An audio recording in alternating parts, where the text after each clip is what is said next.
will be doing a presentation on powerful interpersonal communication. Very powerful. Yeah. The most powerful.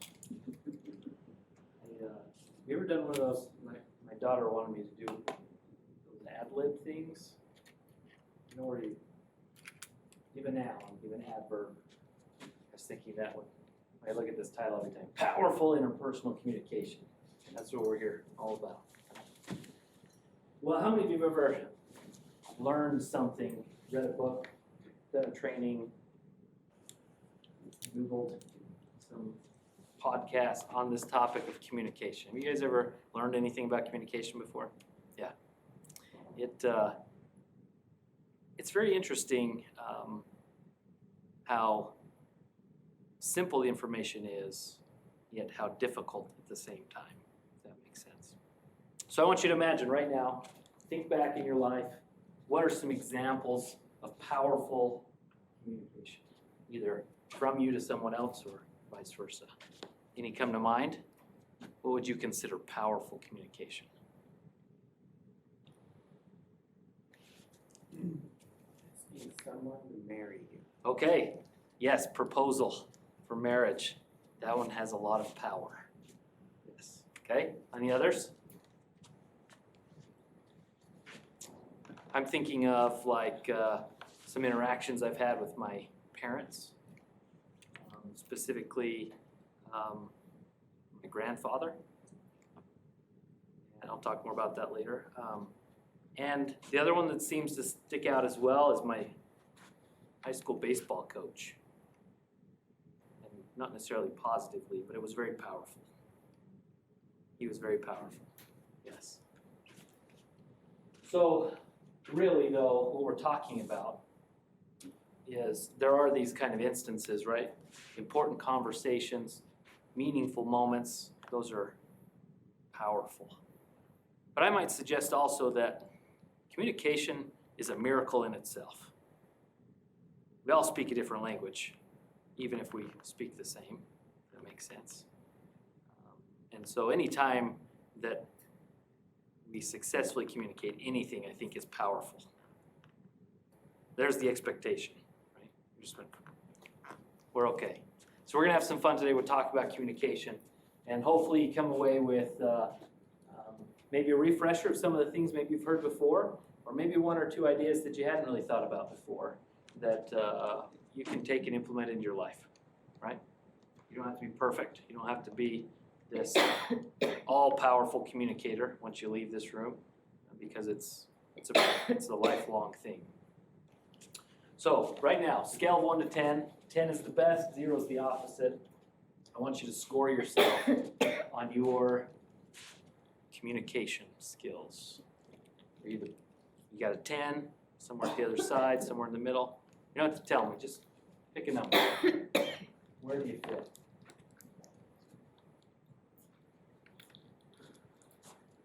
Get a pie. So the importance of communication. Would we agree it's fairly important? Virginia Satir, she is a researcher, educator, writer on the topic of human development and kind of parenting type things. She says that once a human being has arrived on this earth, communication is the largest single factor determining what kinds of relationships she or he makes with others and what happens to each in the world. What do you guys think about that? It's a fairly big statement. Do you agree or disagree? Great. Agree? Yeah. If you think back on your life, how has communication with other people influenced where you're at today? Every moment. Isn't that interesting to think about? How much time do we spend kind of honing our communication skills and improving and doing a little bit better? Maybe I'm biased because of my job, but we're pretty unconscious beings. We just kind of go with the flow a lot more than maybe we could. And so think about that. This is the largest single factor that influences relationships and what happens to us in the world. for better or for worse. Okay? So it's some basic kind of things about communication. It's learned. Anyone ever met a baby that could speak when they came out? They can communicate, but it's something that learns, right? Depending on the language, depending on history and culture, it's learned. So early learning is kind of our basic structure, our foundation. And if we don't kind of actively work on it, it stays that way. We'll stay in that kind of structure. So if you know, my father was a certain type of communicator, then I'm likely going to be like that on some level, unless I purposely do something about it. But because it is learned, we can do something about it. We can learn. We can keep going. We can unlearn things, or better said, we can replace bad habits with better habits. We are most effective changing our own communication. What do you think I'm talking about there? Change yourself, not someone else. Yes. We do a lot of couples therapy, and the first session especially, there's a lot of, if he or she would just do this, I would be happier.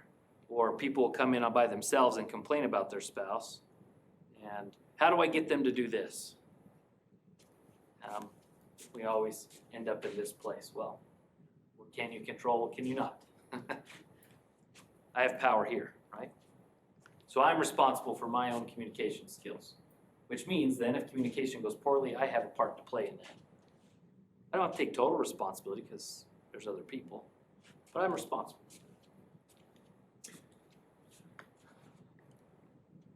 The more important a relationship, sometimes the harder the communication becomes. Agree or disagree? Absolutely. Absolutely. Why do you agree?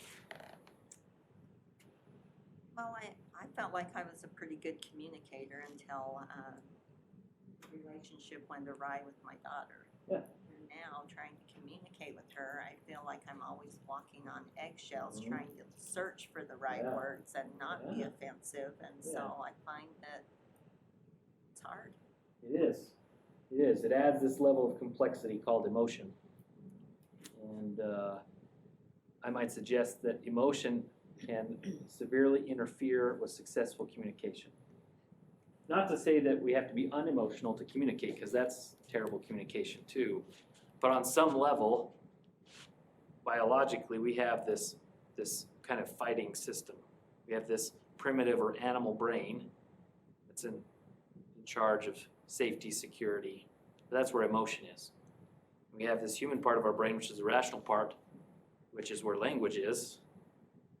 They don't like each other sometimes. So when I'm activated, when I'm flooded emotionally, that emotional piece gets to be in charge of the human piece. And it can go awry, as you might have experienced. Have any of you ever said something you didn't mean? Right? Yes, yes. You can say something you didn't mean not to say to someone like in a mother-daughter relationship, Yeah. like the coworker relationship, but Any. I wouldn't say I necessarily have an emotional investment higher than my marriage with Yeah. someone, a coworker, but I could be fighting with a coworker. Yeah, or I might not be emotional, but the other person might be in some form, even if I'm not aware of it, which then interferes as well, right? Yeah. So there's different levels of intensity, but relationship in general creates potential difficulty. Here's the good news though, is that the more invested we are emotionally, typically that's the most rewarding relationship as well, especially when it goes well. Because it's equally as important. How many of you have ever been in a relationship long enough to where you can kind of, you don't really have to speak sometimes. You finish each other's sentences some, you can have a whole conversation with just a look. That's a fairly rewarding place to be, to feel that kind of connected to someone. And so it can go really well. It'd be very rewarding at the same time. Okay? So, we're going to talk about communication.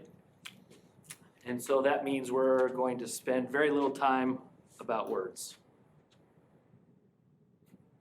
Why do I say that? body language is huge. There's so much more to communication than the words that we say. So we're going to start with this idea of meaning. How does meaning affect communication? Sarcasm. Yeah. There's so many different possible meanings to every word. Either because of how we understand the word grammatically, where the punctuation is in the sentence, who has used that word in the past, did it cause pain or not, and maybe it's one of those words that has multiple meanings. How does communication happen? And right, it's a miracle. You start breaking it down like this, and it really is a miracle that we ever successfully communicate. But it happens. Yeah. So being able to find or develop shared meaning is key. So here's a couple pictures. We'll do this really quick. I want you to think of, what does this picture mean? Okay? And we'll see how close we are to having shared meaning in the room, okay? What does that mean? Marriage, okay. Commitment, okay. Anything else? Could be a divorce, actually. Both wings are right up. Yeah. And at the road shed, someone said funeral. And someone said expensive. Same picture, right? Okay, what about this one? What kind of meaning? Patriotism. Freedom, patriotism. Same thing as Maria. If we jumped across the globe, what might it mean? Hatred. Hatred, right? Same picture, same colors. Completely different meaning. What about this one? Fire hazard. Danger. Yeah. Someone immediately usually thinks of a certain office or room in the house. Thinks of their own office. Yeah. Just What is- the name. what about- Perfect for timing Cody. to yell. Yeah. Yeah. There's a picture. What the hell? Well, it makes me think of when I'm fixing things, because what someone else is doing. That's what I'm saying, it still makes us think of you. I've had people in the past say You don't want me to sign that your it's name? okay because the power switch is off. If you notice that, the light switch is off, right? So maybe it's okay. If that light switch were on, maybe it would have. One more. She's mad. She's mad. No, she's not. She doesn't know him and she's like, hey. Okay? And he's deep in thought and she's like going, Yeah. He's just thinking he said the wrong thing, and she's saying, "What the heck did you just say to me?" Maybe he's watching the football game. Maybe. They're outside. The They're on the bleachers. There you go. guy at the road shed said he just passed gas. There you go. The road shed. Maybe she did. Look at this. She's trying to blame it on him, yeah. He's thinking life questions right now. What did I do? Look how powerful this is, right? One image can create such different meanings and can have such a powerful experience for me, right? We just laughed. That was odd. That's powerful. This image, pretty boring picture really, right? We just created some shared meaning that we connected over this laughter, right? So meaning is very powerful. So being able to find shared meaning, we'll talk about some specific skills that help with that, is dramatically important in relationships. Again, some examples in marriage counseling. I often get people arguing. I don't provoke them. Maybe I do. But they get after each other pretty easily. And they're surprised when I say something like, "You're both right. You're arguing over the same thing." And they don't realize it. They actually agree, but it's an argument. Because they're not really hearing each other. They're hearing the tone of voice, they're hearing this kind of assumed meaning underneath things and all that stuff when they actually agree. So meaning is very powerful. The nonverbal side of things. Most of our communication is nonverbal, which is maybe good and bad, right? If I had to speak everything, the word for everything that I was thinking, that would take a lot of words and a lot of energy. My mind works a lot faster than my mouth does. But you can also see how that can, little simple things, right? I hear this in my office all the time. It's your tone of voice. It's the look. I had this couple one time, they fought like cats and dogs. And one time the power went out and they had a useful conversation. So in the future, we said, turn out the lights next time you have to have an important conversation. Because of what they were reading in each other's face, created defensiveness, created this kind of anger, contempt. And they did a little better if they couldn't see each other's face. Conversely, most communication these days happens by text message. And what do we miss? You ever had a misfire on a text message before? Oh, yeah. Quit putting caps in there. I know. I need you to know it's And important. he texts back, stop yelling at me. Quit yelling at me. Yeah, Explanation point. that's right. Seven of them. Yeah. But that's why we have emojis. If you know what the emojis are. There's 3 I know. There's 3, yeah. So there's body language, there's tone, there's our expression on our face. All these things are very, very important. How aware are you of your nonverbal communication? Depends on the day, depends on the person. In session, I have to be very conscious of nonverbal communication. I was working with this couple for a time. I thought I had this relationship with the couple that allowed for a little bit of kind of humor and sarcasm.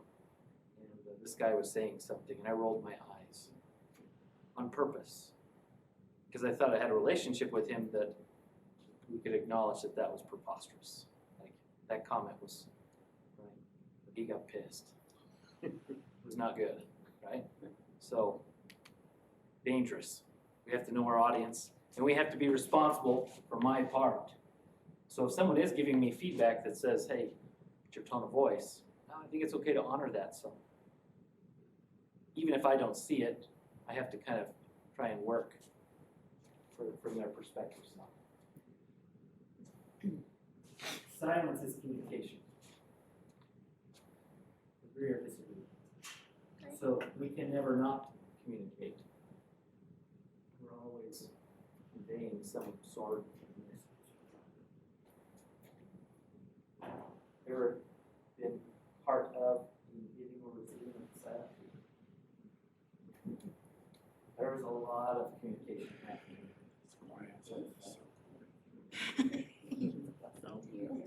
Other thoughts? Any other thoughts on nonverbal communication?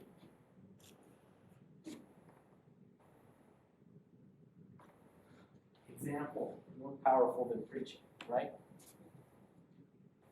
Actions speak louder than words. Why is that the case? You can say something, but not doing it has more power behind it. You bet. So when you think about these powerful communications you've had with people, my example is my grandfather. He was not a speaker. He spoke very little. I remember very few words that my grandfather said. But his example, immensely powerful. We're good. Sometimes it's the opposite, like my high school baseball coach, but there's something in that. So what does that mean for us in terms of being powerful communicators? If my example is more important than the words that I say. How many times maybe as parents, have you said something like, well, I just had what's the Happy Gilmore, Billy Madison, no yelling on the bus. Right? Chris Farley's yelling as the bus driver not to yell. Right? Have you ever said anything like that to your kids? Stop fighting! Right? Like, exactly right. Not okay to hit. Think about that a little bit, right? The word is congruence, right? The opposite word is hypocrite. But what is it that I'm conveying in my actions? And that needs to line up with my words for anyone to believe me or have any kind of trust in the words that I say. You've probably been around people who are very good at saying words, right? I was on a softball team for a while. I had a friend who's chronically late. So we would call him as the game was starting. He'd say, I'm 5 minutes away. And you could hear his dad in the background on the phone, which meant he was still at home, not 5 minutes away. But that's his answer always, I'm 5 minutes out. Never believed that, right? Never believed that. The quality of your relationship is the best predictor of communication outcomes. Why do you think that is? Like I said, it doesn't necessarily matter the words. Communication it's a miracle if it happens. So how does the quality then of our relationship improve our outcome? How much you care. Okay? If you care about the relationship working, you're going to work harder at the communication Okay. to find a solution. Yeah. So you might work harder, definitely. Like when you were talking earlier about you have more emotion attached to it. Yeah. So Good, very good. Other thoughts? How the quality of a relationship increases? So I think it goes both ways, right? If you have a good relationship with a person, you can also have a quality conversation with them. And Yes. sometimes it can be, if it's hey, we really need to talk about this because this is not, I don't like this situation or whatever, and you can actually talk to them and Yeah. everything's cool, Yeah, right? like that. So, Yeah. So if we have more trust, we have more depth of relationship, we're more likely to share important things. yeah. And if we have a solid foundation in a relationship, I can tolerate the things my partner or friend doesn't like about me Right. or that annoys them about me. And maybe do it a couple more times just to Maybe, see really how probably. strong it is. But Probably. yes, right, Yeah. right. Yeah. Because I hear that a lot in couples counseling is there's been repeated kind of requests for things to be a little bit different, to do something different, and it doesn't happen. Well, what's the meaning that person usually gets? Well, you just don't care about me enough. When we're talking about taking out the garbage. There's so much power wrapped into that, right? And if that, maybe if we had fought less over the last 20 years, then maybe there was a place where I could say, you're right, I'll get the trash out. No problem. In quality relationships, there is kind of this buffer also, right? There's more positive than negative in the relationship, and so I can tolerate the negatives. make someone's bad days easier. Yep, I can say, oh, this is a bad day, as opposed to they don't like me. Yeah, gives me that flexibility, good. So let's talk a little bit about important conversations. A few tips on having not just daily communication, but these kind of difficult or important conversations. These are the ones that are like, we have to talk, right? Those kind of things. So let's start with this idea. What is a doctor's top priority medically? Huh? Your health? Not to get sued. More specifically, it's do no harm. Yeah. That seems kind of odd, right? Like, don't make it worse. Make it better, but My don't make life, it worse. that's my life motto.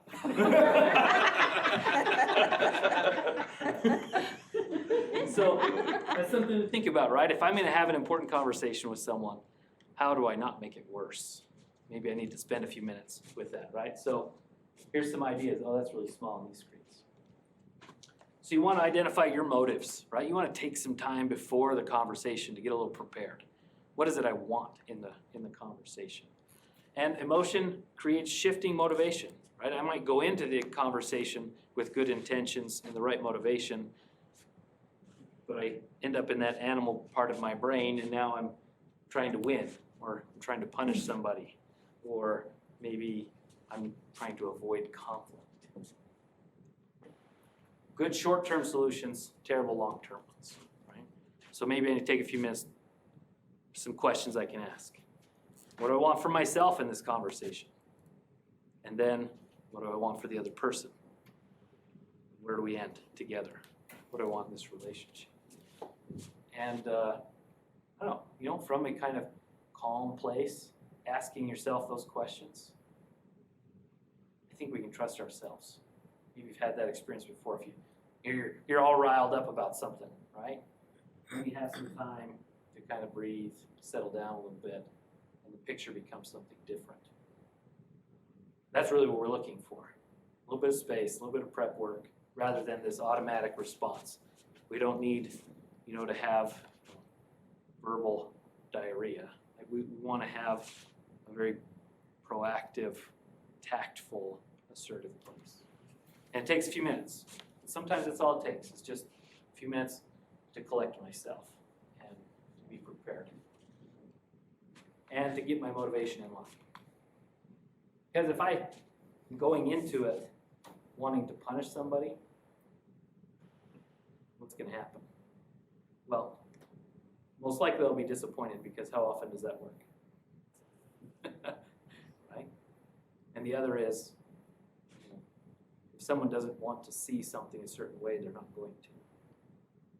So I'm kind of taking a lot of responsibility for that relationship, that conversation. In some ways we could even say that's kind of prideful or arrogant, that my words are powerful enough to evoke this in somebody else. We have some influence, but not as much control as we think we do. We have to take care of ourselves first, right? There's always a time and a place for a conversation. And if I'm not in a good place, probably not the best time to have a conversation. If I'm already in that emotionally flooded place, we're not very rational, and we're probably not going to solve any problems in that place. But that's where we spend most of our time trying to solve problems. Think about it, especially in relationships, in that flooded place.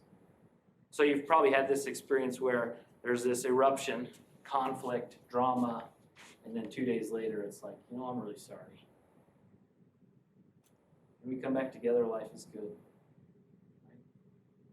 That if we had kind of maybe had some time beforehand, or gotten a little more sleep, or eaten before I did that interaction, and maybe we had 2 days less of pain. Right? That's the power of that. So we got to check in with our emotional bank account there. Where's my fuel tank? And do I have what it takes? Do I have enough in the tank to cover this interaction? And if not, I need to fill that up first, prepare myself. Or give the other person time to do that. That's important. Yeah. Sometimes I'm offended, I need to fix it right now, but the other person has no idea what we're talking about. So if I just surprise them with this, where are they going to start? Defensive. But if I maybe invite for the conversation, give a little time for prep, or take time outs and then come back to it, maybe you have a better shot. All right. So in any important conversation, there's a fine line between this kind of point of caution, where we just have to kind of tread lightly, but we're okay, to where a very quick drop off to the point of no return. And somewhere, hopefully before the point of no return, I think it's wise to take a time out. Successful relationships are not based on the outcome people of agreeing with each but it's on the ability to dialogue without hurting each other's feelings. Right? So if I can have a dialogue in this point of caution place, and we can stay, if flooded is 8 and I can stay at 6 or 7, which means I'm in, the human part of my brain's in control, then whether we agree or not doesn't necessarily matter. Because I'm usually not, I'm just feeling heard, I can talk to this person because they didn't freak out when I brought this up. But it's very easy to slide down that point of no return place. So having a sweet spot for yourself, if I know I flooded 8, I probably need to time out at 6 because it's harder to take a break in that flooded place than before. So you kind of have to figure that out. Maybe it's a little different for everybody. Some people may be a little more sensitive, or our relationship's not as developed. And so I might need to have some caution. So here are the four horsemen of the apocalypse in relationships.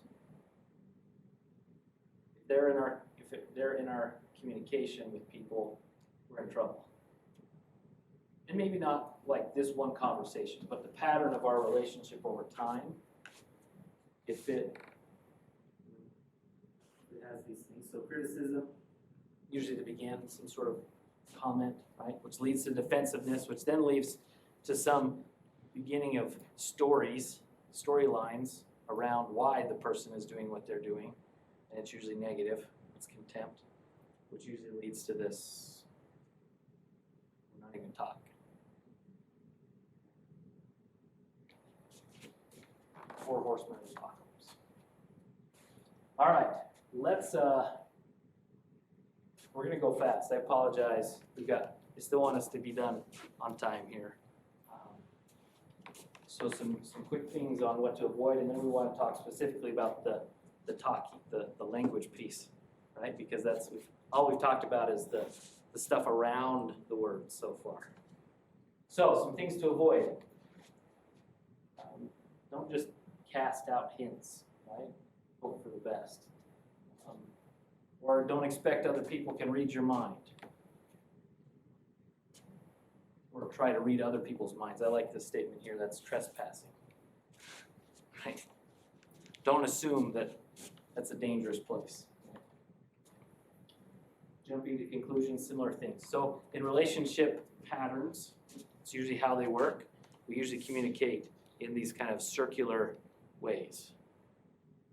And so my brain learns those ways for me. And so if anything that looks like yesterday's conversation is happening today, I usually jump to the end of it because I know where we're going. There's danger in that. If my intention is, here's this fight again, well, how am I ever going to catch the meaning? How are we ever going to find shared meaning? Because I've already ended the conversation basically in my head. Keeping score never works, by the way. Like I said, we've got to take care of ourselves and we've got to be aware of other people's needs. Having these important conversations, we want to make sure that we're at our best for those things. Okay? Here's a spectrum of communication from passive to aggressive. And somewhere in the middle is a good place to be, this kind of open, kind of less emotionally engaged place, right? But it is a spectrum. It's not I made it to assertive, I'm always there. It's different for different people and different scenarios. These are names of different kind of communication styles. We don't have time to go into all those today. Some ideas there. More importantly, I like these last two slides. That just like that curve, it's a pretty fast slide down either side, either in avoidance or aggression. So it does take a lot of work. And where's that work? It's right here, in my heart and my mind. That's where I have the power. Because if we have these regular patterns of conflict or communication, well, that stands to reason that if the other person did something different, well, that would be nice. But if I do something different, it's going to be hard for the other person to follow the same pattern because we work off each other. So I gotta look inside, okay. I'm not in this assertive place anymore. I need a timeout. Let's take a break, let's come back in an hour and try again.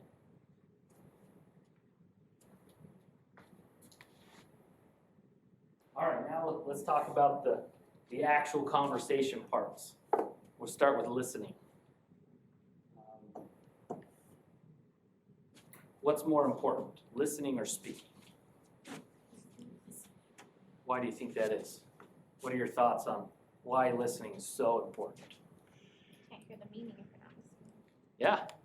Yeah. If you don't hear the meaning, well, what happens? Have you ever been in a conversation with someone and they didn't get what you were saying? How frustrating is that? And what's going to happen next? Well, I'm going to be defensive. I'm going to be contemptuous, and then I'm not going to talk to you. So listening and feeling like someone is listening to me is one of the most powerful interpersonal relationship experiences there is. That feeling of connection. Someone understands. I'm not alone. So listening is imperative. So let's talk some quick ideas on how to be a good listener. You want to give full attention. I learned early in my marriage, and my wife has also learned, by the way, that I am good at tuning into sports. And tuning into sports, watching sports makes my wife want to talk because she's not interested in sports. So if she's watching sports with me, she wants to talk. So I have to kind of acknowledge that sometimes. If I'm watching a game and she comes and sits down, if I'm not kind of conscious of that, things can go bad pretty quick, right? And she's learned as well, right? That if she's acknowledged, I'll either kind of mute the TV and check in with her, or she's learned also to ask, is this game important? Is now a good time we can talk? Put aside preconceived ideas. This one's kind of hard. We've got history, and so I jump to conclusions and make assumptions and read minds. Try to put that away. Try and just be kind of an open receptacle of content. Try to interpret what they're saying descriptively, not judgmentally. What do you think that means?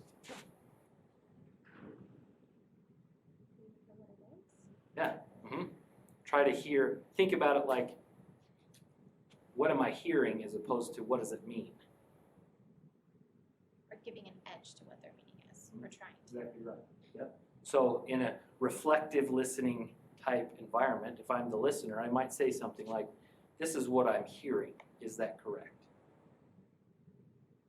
So I might recognize that communication's tough. It's going to take a few sentences for someone to communicate a meaning, and I might still miss it. So before we get to that point, I've got to ask some clarifying questions. I've got to be kind of open to try and describe and put things together from a fact or non-judgmental place. Be alert for confusion. Be willing to ask clarifying questions. Not, why did you say that? That's not a clarifying question. That's a judgment. But it might be, like I said, this reflective listening. This is kind of what I'm hearing. Is that correct? Help me to understand what you mean by that. I'm not sure I understand.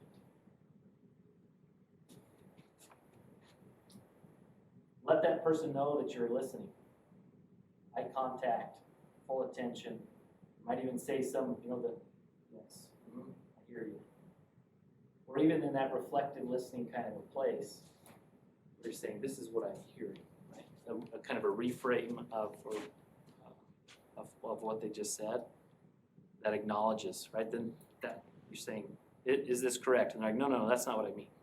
Then we do it again, and we're like, oh, is this what you mean? And they're like, yes. That's the place we want to be, right? All right. Speaking side of things. Speak for yourself, not for other people. You guys heard of I statements before? What's the power of an I statement? Yeah. talking about me. Have you ever had someone say, "You make me so angry"? What am I thinking? No, I don't. I'll show you. Angry. No one likes to be told what to do. There's a natural opposition to that kind of place. But it's pretty hard to argue with someone who says, "I feel angry." Right? So try and speak about myself that way. Express feelings about the situation. We're terrible at this as human beings. We use details and circumstances to convey emotion. So I could list off 17 things that you've done wrong. And the other person is just defensive. When really what I'm trying to say is, I'm frustrated. Those 3 words, right?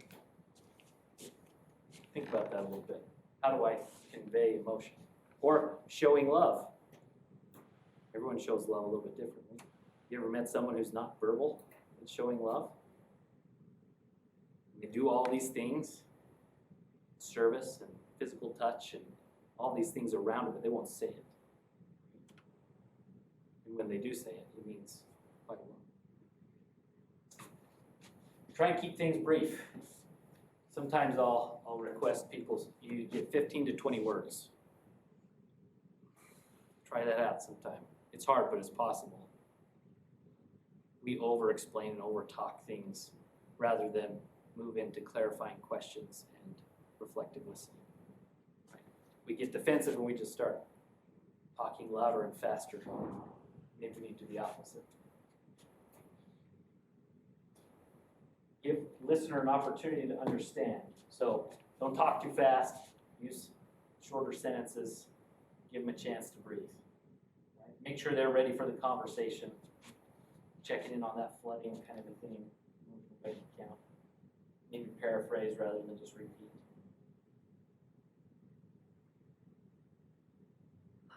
Don't hog the floor.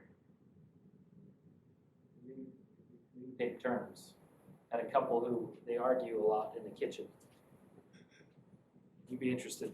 People tend to, like these patterns, right? They end up in the same places. And they talked over each other a lot. So they came up with the idea of using the speaker's spatula. So whoever had the spatulas, it was their turn to talk. The guys at the road shed said, "Why'd you give him a weapon?" I didn't think of it that way. And then think about this a little bit. Like, when it's my turn to speak, that's cool. But how do I transition to be the listener again? That's pretty tough. That's way tough. Because especially if I don't think the other person's heard me yet, it is really hard to be the listener. Because it feels like I have to be the first one to be understood. So sometimes you have to breathe. Listen first to be understood. Okay. Lots of stuff. I did 4 minutes over. So scale of 1 to 10 at the beginning, right? I want you to think about that a little bit. If I'm at a 5, how do I get to a 6? What's 1 or 2 things I might do today or this week to improve shared meaning, to be aware of my nonverbal communication, to be a better listener, to be a better speaker. Just 1 or 2 things.